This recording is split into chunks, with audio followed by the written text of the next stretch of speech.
Have you ever had one of those moments where you discovered something and then thought to yourself, like, why has nobody told me this before?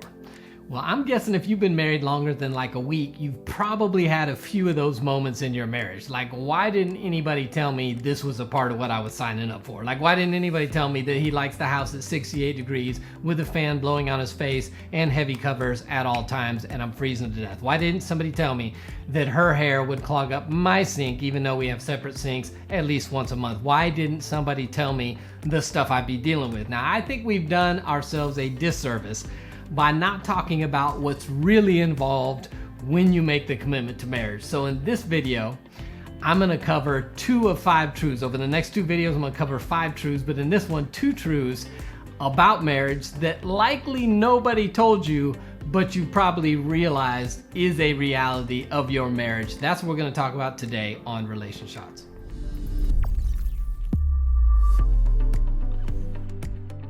Welcome to Relation Shots. If this is your first time hanging out with us, welcome to the place to get practical relationship advice that actually works in your relationship. If you have not already done so, go ahead and click the subscribe button and the bell notification so you don't miss upcoming videos. If you want a free guide to intimacy, you can click the link in the description area below. If you're looking for a proven place to strengthen and grow your relationship, consider our Altered Marriage membership, where you can connect to content, resources, and people that will help you grow in your marriage. You can get the information for that below as well. So, what we're talking about today are truths about marriage that maybe nobody ever told us. What I'm seeing happen is not only do we teach a set of skills in dating that does not translate to a successful marriage, things like how to get the guy and how to know if she's into you and all the game playing that does not translate to a successful, thriving marriage. And then on top of that, we're sending couples into marriage without fully understanding what they're getting into and what they're committing to. So they walk into marriage with some expectations. They're met with reality that look different than their expectations, and they begin to wonder if they married the wrong person, if they're doing something wrong, and if this can really last. So what I want to do is I want to dispel some of the myths by giving you truths about marriage in hopes that it will normalize some of what you're going through and maybe even restore some hope where you've had hopelessness about your relationship, thinking you are the only person this is happening to, when the reality is this is true of all marriages. So I'm going to give you 2 truths today and 3 more truths next week about marriage that maybe nobody ever told you about. Truth number 1 is that marriage is a commitment to a specific set of unresolvable issues. See how encouraging I am right out of the chute. Just wanted to lift you up a little bit there. So marriage is you committing to a specific set of unresolvable issues. And you say, well, I thought we were supposed to resolve all our issues. Well, it's good to resolve our conflicts and resolve our issues so that they don't continue to be issues for you. But the reality is when you marry somebody, that the 2 of you will have a unique set of unresolvable issues specific to the 2 of you based on your upbringing, your beliefs about things like parenting and money and finances, based on your personality differences. And in some of these areas, you will not be able to fully resolve them. And a lot of couples spend a lot of energy trying to force a meet in the middle, win-win resolution for some areas that you're just never going to get it. And so you say, well, wait a minute, I thought we have to resolve all our issues and we can't go to bed angry. And there's a Bible verse that says, don't let the sun go down your anger. It doesn't say don't go to bed until there's resolution. It says don't be angry. So quit being angry that you can't resolve your issues or you don't like their perspective on things. That's what it's saying to you. So the reality is you guys will have some areas in your life where you're like this. And if you hope to get here, resolution, meet in the middle, 50-50 win, it's likely not going to happen and it's going to frustrate you in the process. How can you go from here to here so that the gap's not as big and it will not cause you as many problems? For instance, one of you is an introvert, one of you is an extrovert. You're not going to resolve that. You're not going to meet in the middle and just have the perfect amount of outings and people over and quiet time and isolation alone and time with people to make both of you fully satisfied. So you figure out how to maneuver and manage your relationship in such a way that you're both getting the things that you need for you to thrive and be energized and not be drained too much. You're not going to go from here to here. You may go from here to here because you're different. You take a planner and a more spontaneous person, to which the planner is called chaotic, but you get the point. The spontaneous person is not going to wake up one day and just love the idea of spreadsheets and planning. The planner's not going to wake up one day and go, you know what, I see great value in not planning ahead and just shooting from the hip. That sounds like a great way to live life.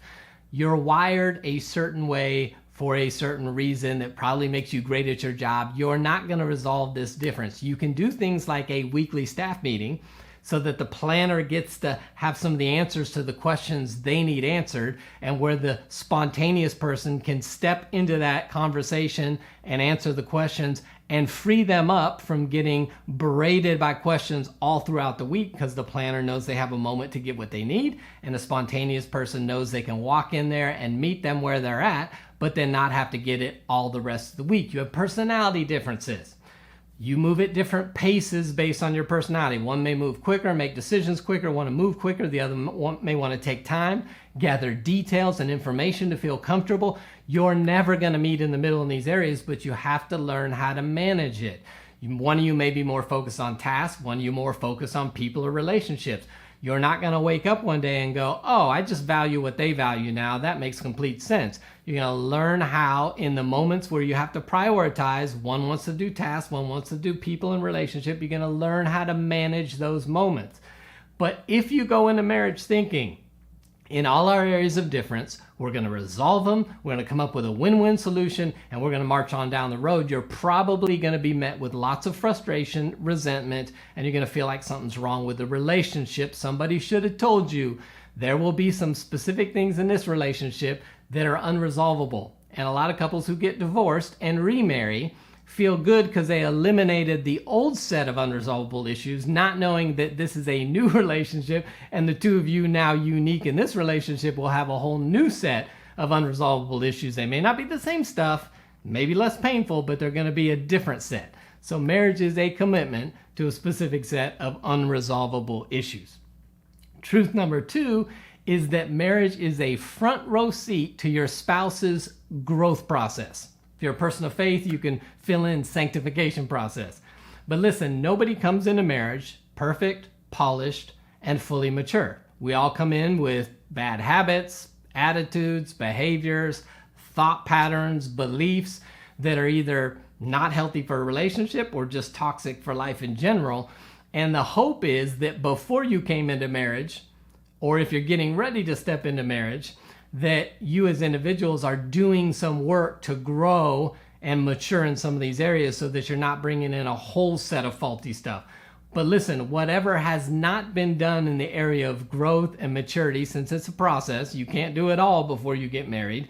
Since it's a process, whatever your spouse has not grown or matured in, you now get a front row seat to watching their maturation process. You may have heard it said that growth is painful.